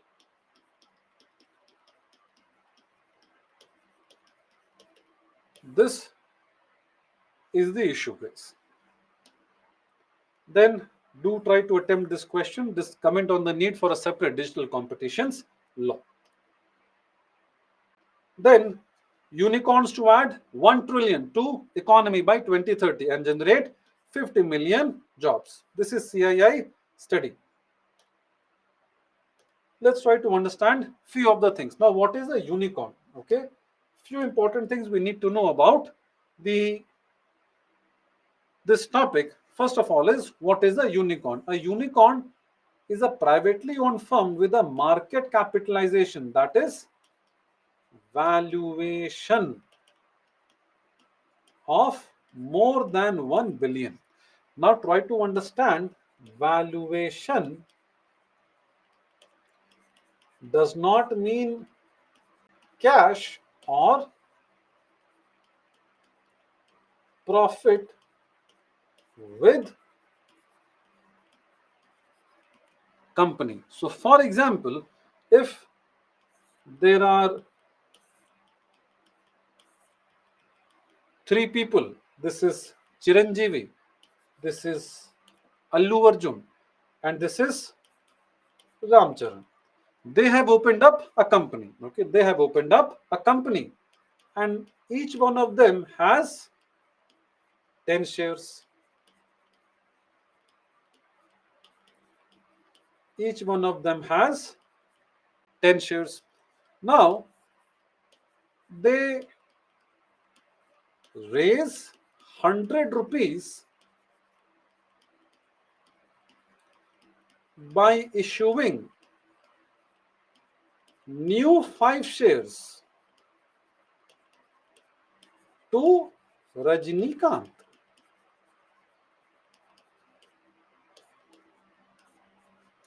Rajinikanth से 100 रुपये ले लिए इन लोगों ने.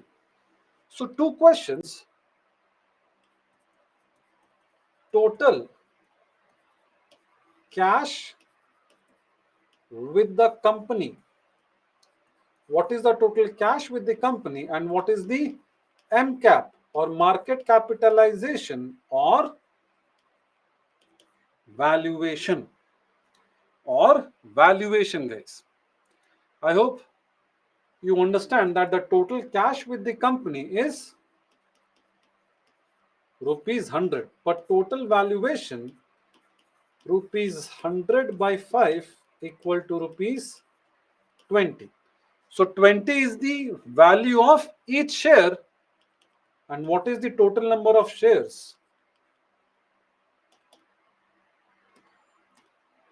Total number of shares is 30 plus 5 into rupees 20. So 35 into rupees 20. So the valuation comes up to be 700. Okay, valuation comes up to be 700. I hope this is clear, guys. Okay. So valuation is 700, but the total cash with the company is 100 rupees. And this is what we call as a unicorn. Now try to understand that there are a few terms that we need to know regarding the various categories of startups. Yes, very good, Ravi. 3 terms we need to know. One is the cheetah, the gazelle, and unicorn. What is a unicorn? Unicorn is that company with more than 1 billion valuation. More than 1 billion valuation. Unicorn बनने से पहले you will be a gazelle and then you will be a cheetah. Cheetah means 200 million to 500 million. And then valuation. One thing, guys. One thing. Please make a change.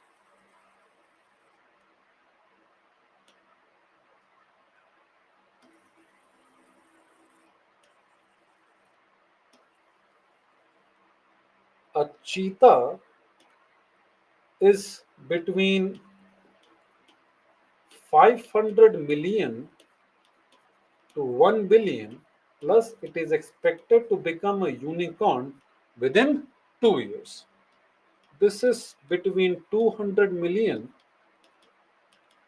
to 500 million, and it is expected to become a unicorn within 4 years. Okay, so these are the 3 categories of startups. These are the 3 larger categories, but there are multiple criteria. Minicorn, multiple criteria. Zebra, multiple criteria. Then see, when did we have the first unicorn in India? First unicorn in India we had in 2011. Now from 2011 to 2022, we have over 100 unicorns with the combined valuation of about $350 billion.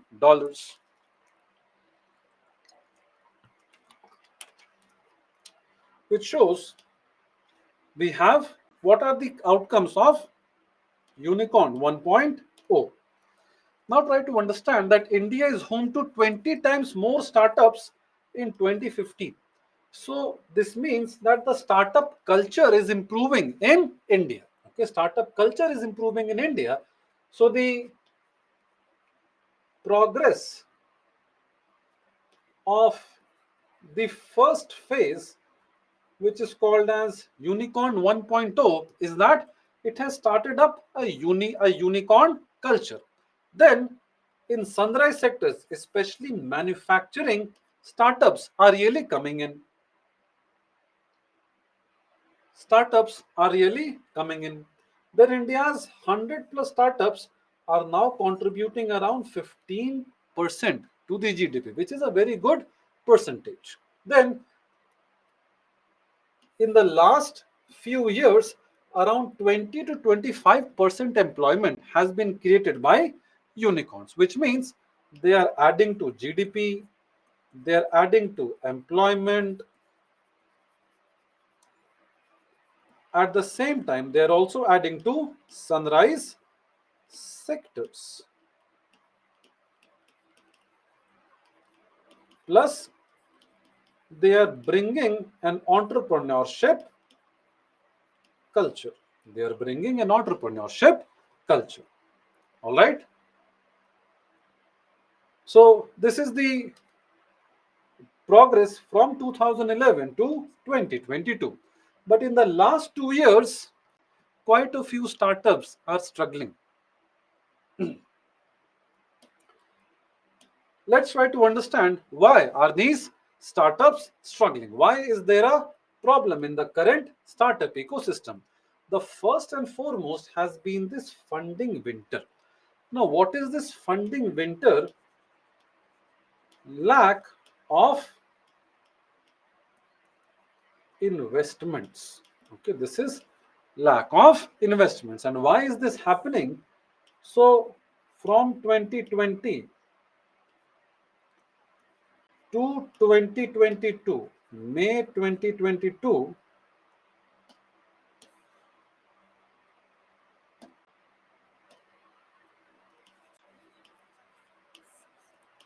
we had loose money policy. In fact, as a policy response to COVID, US had printed $3 trillion, which was a very, very high liquidity. So everybody was running around with money. So too much money was floating. Too much money was floating in the system. Too much money was floating in the system. But since May 2022, what has started happening is interest rates were increased. Now, since these interest rates were increased, that is why since 2020 to 2024, money supply has been tight. Money supply has been tight, and which is why we are facing a funding winter. Okay, which is why we are facing a funding winter. Correct, Femina? Then there are also certain regulatory challenges. For example, startups often fail to recognize which type of firm should they register as. Should they register as producer company? Should they register as a corporate firm? Should they register as a limited liability partnership firm? How should they register themselves? So this is another problem. At the same time, there are different regulations for each sector. Energy sector has different regulations, health sector has different regulations, manufacturing sector has different regulations. So that is why there are multiple regulatory challenges. Then high competition. At the same time, what is happening is incumbents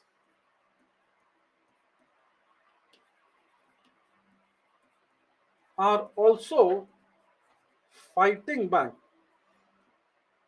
Now, who are these incumbents?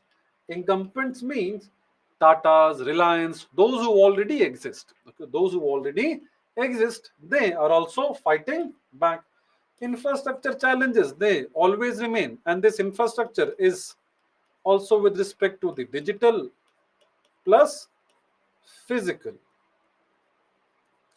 And then lack of skilled labor is anyway a problem. The problem of lack of skilled labor gets highlighted by an example that you and your friend, you took civil engineering, your friend took computer science engineering. After 4 years of engineering, both of you get placed in TCS, and after 6 months of training, both of you are doing the same work. So two questions arise from this. Civil engineering padhi hi kyun? Second question, if a civil engineer can do the same work as a computer science engineer by 6 months of training, 4 साल computer science engineer ने क्या किया? झक मारी. What did the computer science engineer do for 4 years if a civil engineer with no background can do the same work with 6 months of training? So that is what is the essential problem of skilled labor. So there is a skill gap in the country. So these are the challenges that the startup ecosystem is facing. Now, what is the report that CII is giving? The report is that we are set to add around 5 crore or 50 million new jobs and adding $1 trillion to the economy.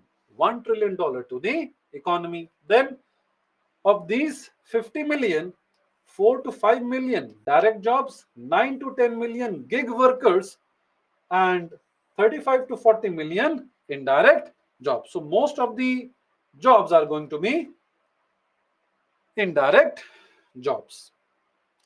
And then we are said that in the next 10 odd years, we are going to have even more new unicorns. Got it till here, guys? And amongst the other sectors, retail and e-commerce is likely to have the highest input by the startup sectors. So this is what is the CII report. These are the steps by the government of this. This is very, very important because they have set up funds of fund. Guys, can you tell me funds of funds is which category of alternate investment fund? Please type in the comment box which type of fund is this, which category is this funds of funds under the alternate investment funds.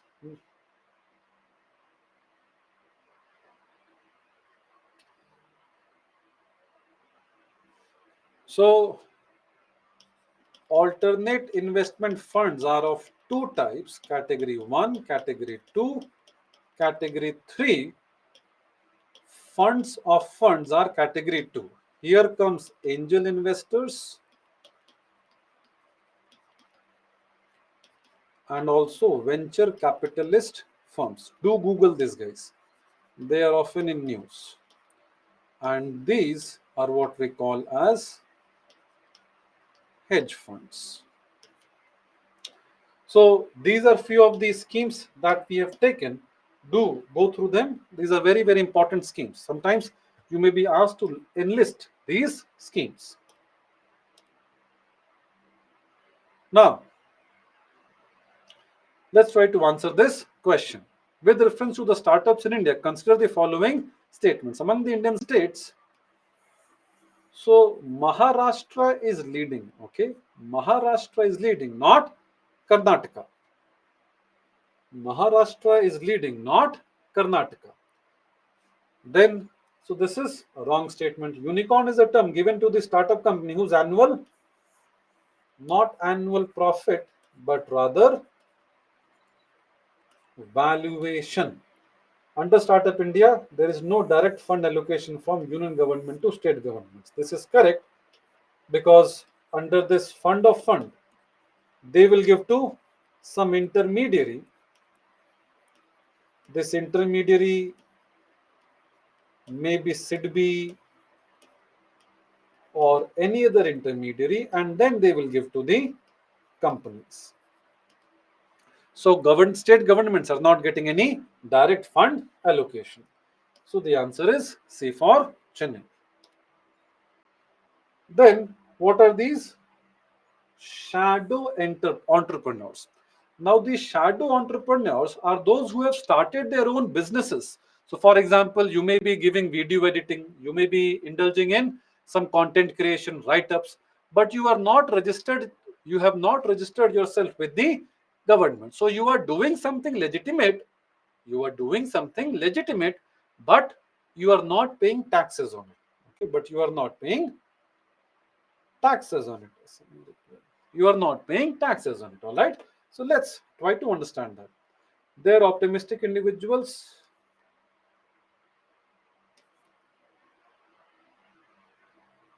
So the answer is C for Chennai. Okay, the last answer is C for Chennai. So we have discussed 9 prelims oriented questions today, guys. Okay, 9 prelims questions we have discussed today. Then this is the 4th mains question for you. Do try to attempt this question, guys.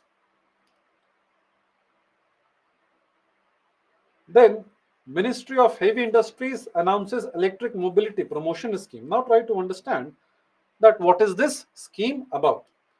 Now in 2013 we came up with a national electric mobility mission plan 2020. What was this plan?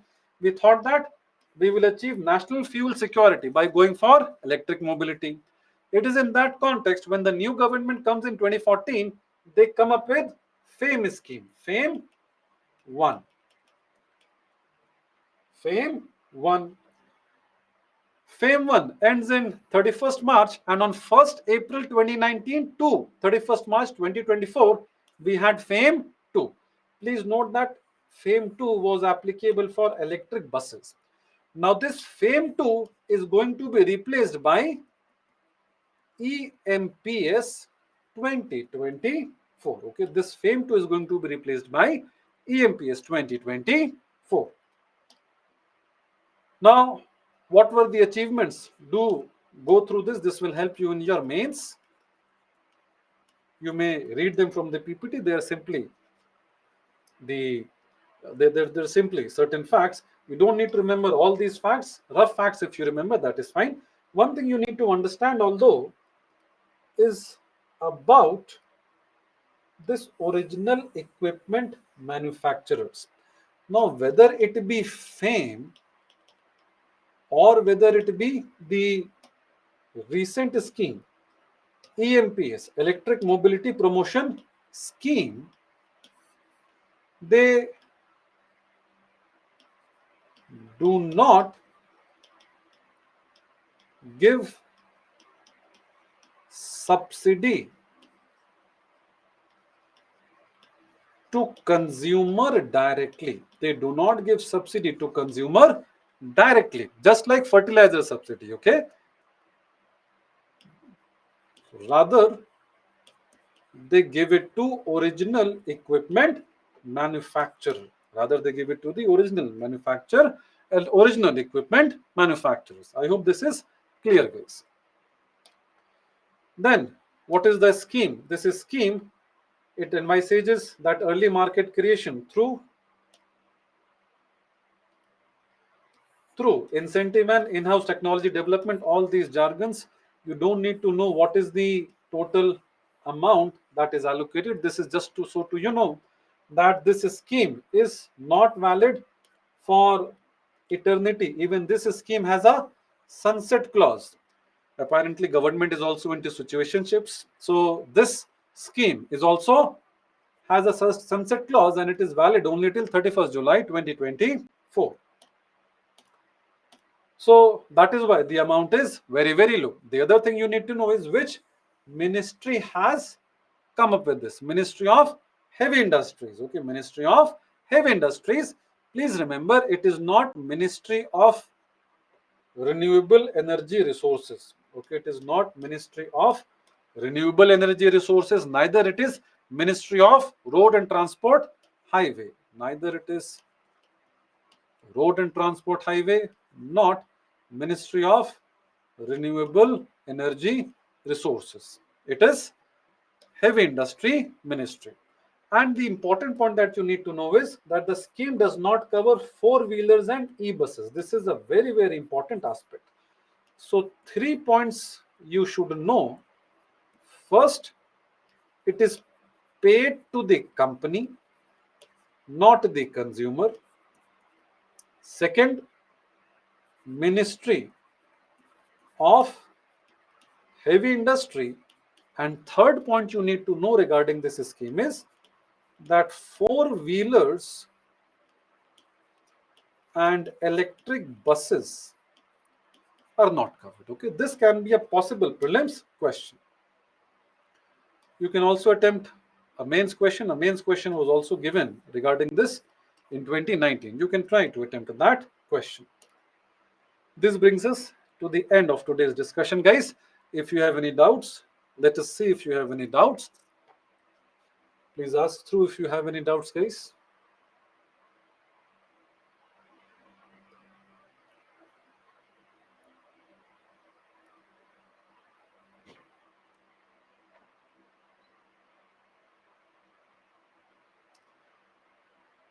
All right, I guess that's it, guys. We'll call it a day. Have a very good night, sleep tight, and do your studies right. Thank you so much, guys.